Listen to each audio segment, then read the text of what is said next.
few days ago I got myself a Blackmagic Design pocket camera 6K, and the first impression is that this is very bulky camera. It's big, uh, with the Sigma 18-35 it is quite heavy, yet the body seems really hollow and plasticky.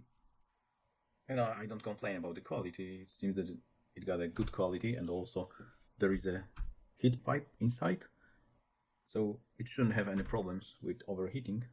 And generally, I was looking for a camera that can shoot 6K with 50 or 60 frames per second and does not overheat like some other cameras which got announced lately. So 3 weeks ago I was considering Canon R5 or R6, but then when the overheating news surfaced, it is not a choice anymore. And why?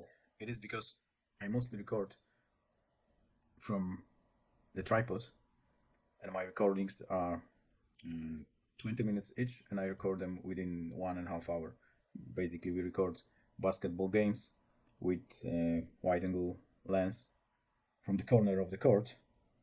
That's why we need good resolution and at least 50 frames per second to be able to make some nice slow-mo. So A7S3 will be available within 2 months. I haven't seen any reviews yet. Might be the case. It's also overheats or got some other flaws like Canon cameras. So I got this one, and I wanted to check if there is a difference between 4K and 6K footage if you want to punch in for the details, because I record with wide angle lens. In most cases, the aperture is between 24 to 5.6 to get everything in focus. And then in the post production, I crop in if the action is on the other basket. And with 4K on Sony A6600, it's not the best quality. And also the small Sony is only 24 FPS in 4K, but the Sony downsamples the footage from 6K. So I had to check if there is any difference. So I recorded some footage with the same lens, this Sigma 18-35, and I wanted to compare it when I really punch in, so like 300% zoom, to see if there is any difference in the details you can get.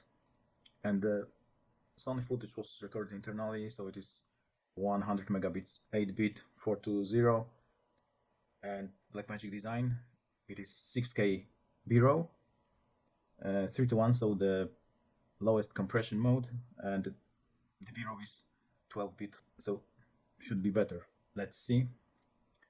And this is some example footage.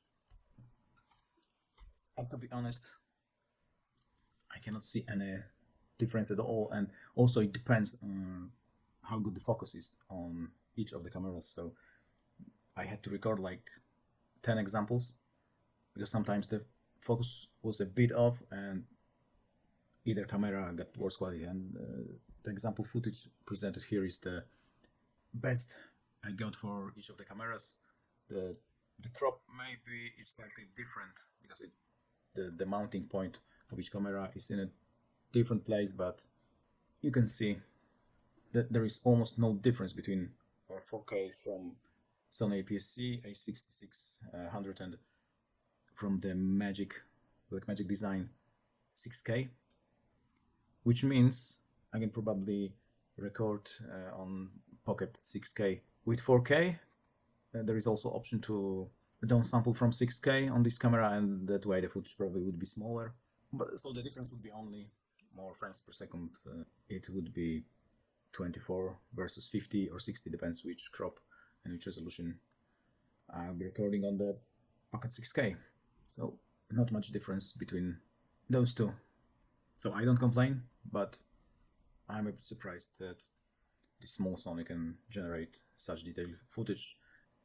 So I will check this when I got wide lens for EF mount. I will check on both bodies. I got Sigma MC11 for Sony, so I can compare the results with the new wide angle lens.